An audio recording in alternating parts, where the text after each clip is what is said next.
je vais faire mon intro. Hein. Introduis-toi. Putain, ça va être fun. What's up? Moi c'est Amandine Peter, autrice de science-fiction et de fantasy. J'espère que tu passes une bonne journée et merci de suivre cette vidéo. Tu vas t'introduire aussi. Je me suis pas introduit non plus. Faut que je m'introduise. Et donc vas-y, introduis-toi. Je m'introduis donc. J'allais t'introduire, mais visiblement tu veux t'introduire toi-même alors. Enchanté, Mathias Peter. Je suis simplement l'humble mari de Amandine Peter, l'écrivaine célèbre. Et puis je suis là en guest star aujourd'hui pour prêter ma voix à une petite lecture.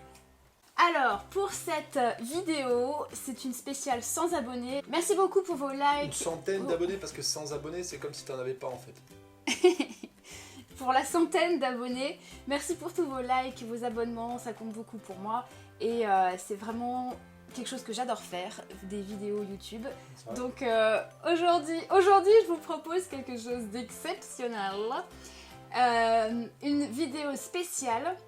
Je vous avais promis qu'après 100 abonnés, je lirais des passages de mes écrits d'antan. Et en fait, je me suis dit, bah, pourquoi pas inviter ce séduisant jeune homme. Mais comme il n'était pas disponible, bah, c'est moi qui suis venu. pour nous aider à lire.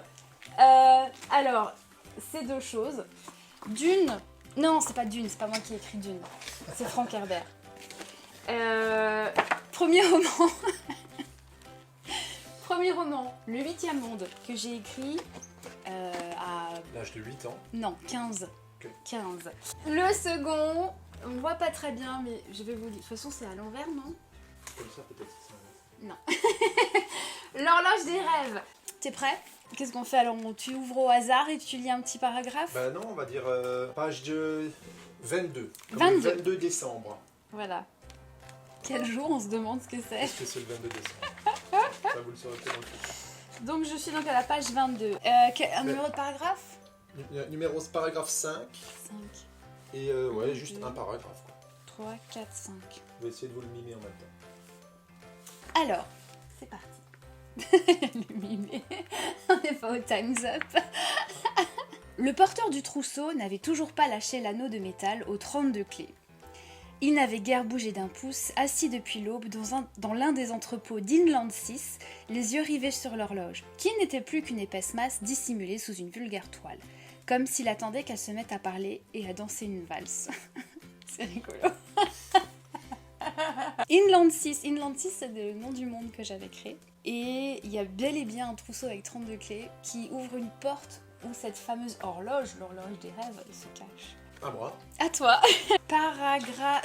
attends, déjà la page. Page 43. C'est sous huissier de justice, attention. Hein. Les huissiers, ils dorment sur un coussin quelque part, mais ils sont là. 40... Ah oui, une patte innocente. Paragraphe. Paragraphe 3. 3. C'est un peu court, tiens, je vais prendre le 4. Hein. 4, alors. Je vais changer parce que je fais ce que je veux. Au beau milieu de nulle part s'élevait Inland 10. Inland 6. Ah oui. Au beau milieu, je vais donc répéter. Mais d'abord, je croyais qu'il y avait le chiffre 6, je me souvenais pas. Inland 6. En fait, c'est après Inland 5. En fait, Au beau milieu de... On s'arrête 5 minutes. Au beau milieu de nulle part s'élevait Inland 6. Un incroyable ensemble de bâtiments de bois blanc et de verre, semblable à une forteresse complexe, une fourmilière démesurée, une cité titanesque et féerique étincelant dans les ténèbres. Une véritable citadelle aux tours impressionnantes, reliée çà et là de ponts et d'arches, d'escaliers et de passages. Une myriade de lampions et de guirlandes illuminaient la façade du bâtiment, si bien qu'Inland 6 projetait un halo de clarté tout autour de ces bâtiments. En observant l'ensemble, on avait du mal à décider si l'architecte avait fait preuve de génie ou de folie. Oh, j'aime bien cette phrase, mais il y a une répétition de bâtiment par contre. Il y a 2 fois bâtiment. C'est parce qu'il y a beaucoup de bâtiments. Ouais. Citadelle, Oui, bon, on n'est pas là pour corriger. Donc voilà, ça donne forteresse, un petit peu bâtiment, citadelle, cité, je les ai tous faits. Je crois que là j'ai donné tous les synonymes de les bâtiment. synonymes. Mais ça, ouais, je me souviens de ça. C'était un chouette... dans ma tête, c'était bien. Ouais, mais j'imagine quand même un peu comme le Père Noël. Là, c'est ça, c'est dans le nord. Pas le pôle Nord. C'est dans le nord, il y a de la neige. Inland 10, Inland 6, tu vas y arriver. À améliorer, mais bah, c'est pas mal, c'est pas mal. C'est un peu froid pour le... Tu Allez. vas lire en été pour te rafraîchir un peu. Non, en hiver pour te mettre dans l'ambiance de Noël. Ah voilà. Tu m'as dit quoi déjà, 80? 82. Numéro de paragraphe. Le premier. Ernest était dépité. Il avait à peine retrouvé sa petite fille que déjà, il devait jouer le mauvais rôle et la décevoir. Il faut y aller, Léata Bergamote. Il est plus que temps de récupérer l'horloge. Bergamote, c'est le nom du lutin. C'est des lutins, en fait, qui s'occupent des horloges des rêves. Et ces lutins, en fait, ils s'occupent de nous envoyer des rêves. Donc c'est important, les rêves. Moi j'ai eu l'idée du stream dans un rêve, déjà, d'une. Pas d'une, du stream. D'une, oui. C'est Franck Herbert. À chaque fois. Et donc ces lutins nous envoient des rêves et...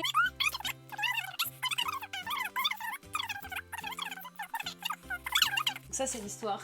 Très mal résumé.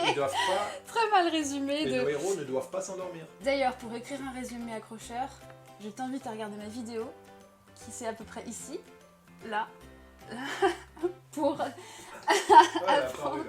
apprendre à écrire un bon synopsis. Page 13 et paragraphe 6. Ah, t'as pas fait de page 13. Superstition.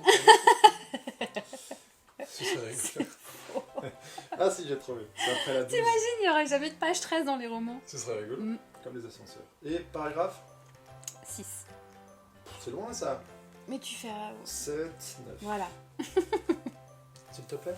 Alors, résignée eux... Pour expliquer. Résignée, elle saisit sa besace et en sortit une boîte de petites pilules rouges. Une rouge ou une verte? C'est Matrix, c'est bleu déjà. Ah oui, c'est bleu. Résignée... Je recommence. Parce que tu dis à cause des pilules. Résignée, elle saisit sa besace et en sortit une boîte de petites pilules rouges. Et une autre de comprimés blanchâtres. Elle ne comprenait pas non plus pourquoi le traitement de cet homme comprenait une dose de calmant. Elle n'avait jamais vu patient plus calme que celui-ci. Mais son dossier indiquait de sérieuses crises de délire ponctuées de troubles du comportement et de pics d'agressivité. Le personnage, c'est Ernest, le grand-père de l'héroïne, qui s'appelle Lula. Bon. Bref, on passe à l'autre. Passons à l'autre. Voilà. Le 8e monde, c'est l'histoire de Kairos. Donc ça, c'est mon personnage principal, qui vit dans la cité de Deneb. Non, c'est pas Deneb. Si, c'est Deneb. Ténèbres longues, ténèbres généreux. Qui était blessé. Ça dépend s'ils sont plus de 8. En fait, c'est une cité qui est complètement isolée du reste de la carte. Bref, personne ne sait qu'elle existe. Un peu comme Wakanda. Ouais, c'est ça. Et dans cette cité... Elle a inventé Wakanda. Excuse-moi. Dans cette cité, il y a un palais. Pour activer un portail. Et en fait, ça a été caché par les sages.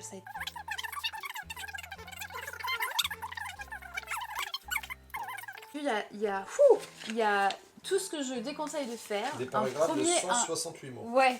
C'est pas beaucoup, si c'est beaucoup. 168 lignes. Il y a un gros chapitre d'introduction d'infodump, donc je donne tout. Tiens, voilà, ça c'est mon monde. Ça, je déconseille absolument de faire. Et d'ailleurs, voici ma vidéo. Non, c'est plus là. Pour éviter les infodumps en début de roman. T'es prêt? Ouais. Je t'écoute. 503... 38. 538 oui. Non, je crois pas. Non. Alors, page... C'est des pages joueurs de... Page 25. Paragraphe 2. Enfin, il discerna le bout de la galerie. Là se trouvait une autre porte, identique à celle qu'il avait rencontrée précédemment. Kéros tourna la poignée, mais celle-ci résista. Il tenta de la forcer, mais en vain. Cependant, il ne se laissa pas décourager. Il fallait franchir cette porte, coûte que coûte. Point d'exclamation. À vue d'œil, elle ne paraissait pas vraiment solide et ne devait pas peser bien lourd. Le jeune homme recula et, rassemblant toutes ses forces, il s'élança et défonça l'obstacle. Incroyable! Défonça! C'est pas enfoncer une porte, plutôt défoncer, ça fait un peu... Tu vois, c'est ça, j'ai dit défoncer la porte. Défoncer la porte. Il est passé comme ça, il a fait là. Je peux pas passer, je veux défoncer la porte. À maintenant on peut aller, je vais dire 137. 137. Et puis, ma foi, tu choisis ton paragraphe. Un paragraphe un petit peu... Un joli, qui m'attire. Oh, on est sur la fin d'un chapitre. Fin d'un chapitre. Cliffhanger. Mais il y a encore bien des choses sur lesquelles j'ai à m'entretenir avec mon conseiller. Il y a à votre disposition un dortoir dans la seconde tour, Andar. Andar servait de demeure aux soldats, il y a bien des années, lorsque Tal Ganet abritait encore une armée prestigieuse. J'y ai maintenant installé ce qui me reste de plus cher, ma petite fille.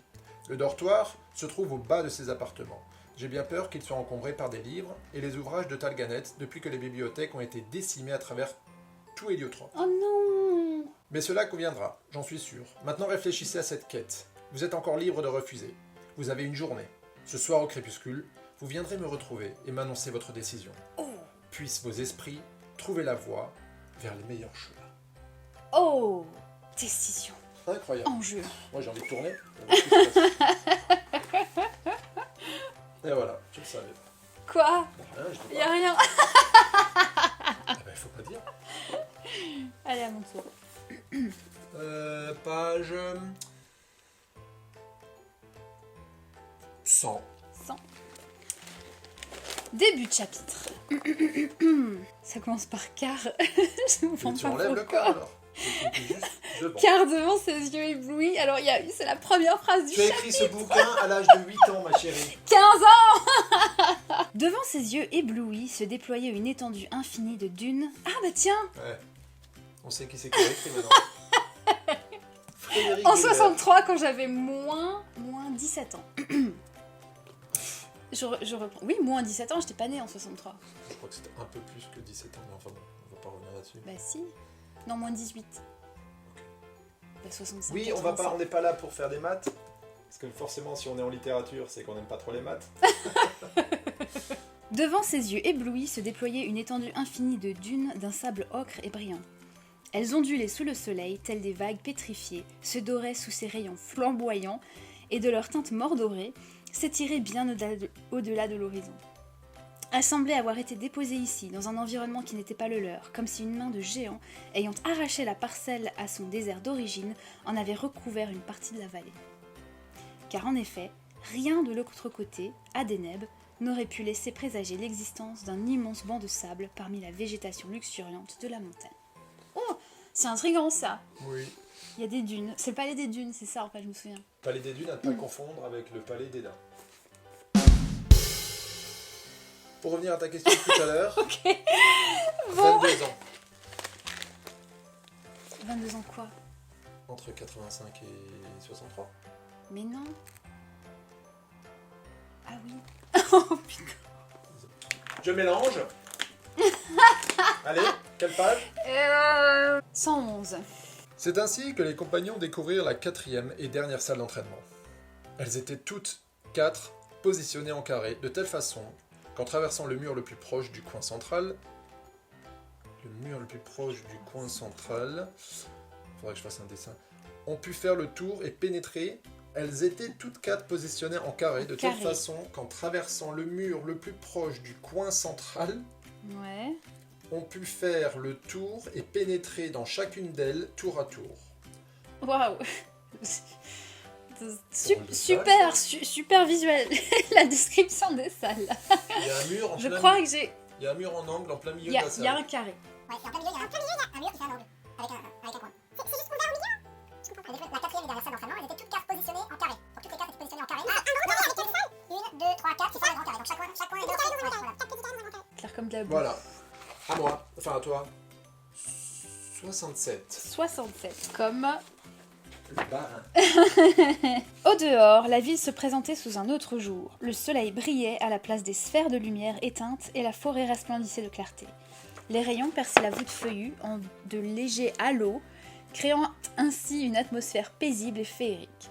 L'air frais faisait frémir le feuillage, apportant la senteur matinale du bois et de la flore. Ah. Les sphères de lumière, c'était des boules de magie en fait qui apportaient de la lumière. Et il y avait des sphères de chaleur aussi, je crois, ou des trucs qui apportaient du chauffage en fait. Une fois au sol, les jeunes... Il y a aussi des sphères de glace. Et ça, tu les sors du congélateur et tu les mets dans ton verre. Une fois au sol, les jeunes gens se dirigèrent vers la maison recouverte de pousses et de verdure et entrèrent. Dans la salle, un bon nombre de personnes attendaient, confortablement installées sur des fauteuils de velours. Derrière le comptoir, Kéros aperçut un Shelgrim, mais ce n'était pas Filgam. Un Shelgrim, c'est une espèce que j'ai créée. C'est une sorte de petite elfe en fait. C'est une combinaison entre un nain et un elfe, je crois. Fée, Voilà. quoi. Non, des fées, parce qu'il y en a aussi des fées. Elles sont encore plus petites. Il y a de tout dedans, sauf des dragons. J'ai pas mis de dragon. Dommage parce qu'il y a une superbe couverture que vous pouvez voir ici. Non, il y a Il pas de lien. lien. Et... Ah non? Si, parce qu'il y a une couverture Je peux de pas- romans je peux avec pas des faire des romans, liens avec dans des YouTube. dragons et des couronnes. Je peux pas faire des liens vers Instagram sur YouTube, hein, chérie. Faut créer un site Mais internet. merci, c'est gentil. Avec C'est plaisir. gentil de me faire ma promo. On se fait une petite dernière? Ouais. Ou alors, là je peux ouvrir mon Oh, ordinateur. non, attention. Le manuscrit de Palmara. Oh, je sais même pas ce que c'est. Il est bloqué! Parfois je bloquais mes documents avec des mots de passe pour que personne puisse les lire. Et bien sûr, je me souviens plus maintenant, ça fait... Tu peux lire ça, le début? Le calendrier. Ralph était un petit garçon comme les autres qui allait à l'école comme les autres, avait une famille comme les autres et habitait un quartier tranquille comme les autres. Ralph était un petit garçon comme les autres, mais en apparence seulement. Dans les toilettes de la maison de Ralph, il y avait un calendrier. Bah, dans d'autres maisons, il y avait bien des posters jaunis, des images sans importance qui n'avaient aucune autre utilité de distraire l'esprit de celui qui occupait le trône. D'autres optaient pour l'apprentissage intelligent, transformer... Ah ouais, ça me rappelle... Enfin bon. C'est comme Euh, chez les toilettes chez mes parents. Il y avait des cartes du D'autres monde. optaient pour l'apprentissage intelligent, transformer un moment perdu en occasion d'apprendre la géographie par exemple, par l'intermédiaire d'une map monde. Certains étudiants accrochaient même leurs leçons pour profiter de la régularité des révisions, élément essentiel de la réussite. Exact. Il y en a qui n'ont pas fait de l'argent en imprimant ça sur des rouleaux de PQ. C'est rigolo ça. Mais oui. Ralph, c'est pas celui qui a cassé Internet? Alors, lorsque Ralph allait aux toilettes, il lisait le calendrier. Mais à force de le lire, Ralph apprenait le calendrier. Il ne se passait pas une journée sans que Ralph ne connaisse sur le bout des doigts la date, le sein du jour, le cycle lunaire, le numéro de la semaine, la saison et le nombre de jours restant jusqu'à la fin de l'année. Pratique. N'importe quoi. Ralph apprenait ses tables de multiplication. Lundi 4, lundi 11, lundi 18, lundi 25. Dans la tête de Ralph, c'était plutôt 4 x 1, 4, 4 x 2, 11, 4 x 3, 18, 4 x 4, 25. Parce qu'il compte avec les jours de la semaine, lui, il a une base 7 dans la tête. Ok, oh, n'importe quoi. Bon, Ben voilà. voilà. C'était pas mal, je dois dire, c'était pas mal. Je vais faire ma conclusion. Voilà, c'était du grand n'importe quoi, mais c'était rigolo. Enfin, on s'est bien marré. Nous on s'est marré. Vous, je sais pas. Merci encore pour la centaine d'abonnés. Je t'invite à appuyer sur like, abonnement, la petite cloche pour recevoir les notifications. Je publie une vidéo tous les mercredis. Et dites-nous si ça vous a plu et si vous voulez voir ma tête encore ou plus du tout, parce que forcément jamais. le... Et je te promets, la semaine prochaine, je vais revenir avec des vidéos vraiment intéressantes. Je serai pas là, non. Du coup, je serai pas là. C'est intéressant, je suis pas là. Ah oui. Si vous aimez mon pull, vous pouvez vous en procurer auprès de Véronique Marbar, la maman de Amandine, C'est vrai, c'est qui a vrai. fait un super pull et un super travail. J'ai d'ailleurs le bonnet qui va avec. Et voilà, un super pull en laine, Bref, orange et bleu, c'est moi qui ai choisi les couleurs.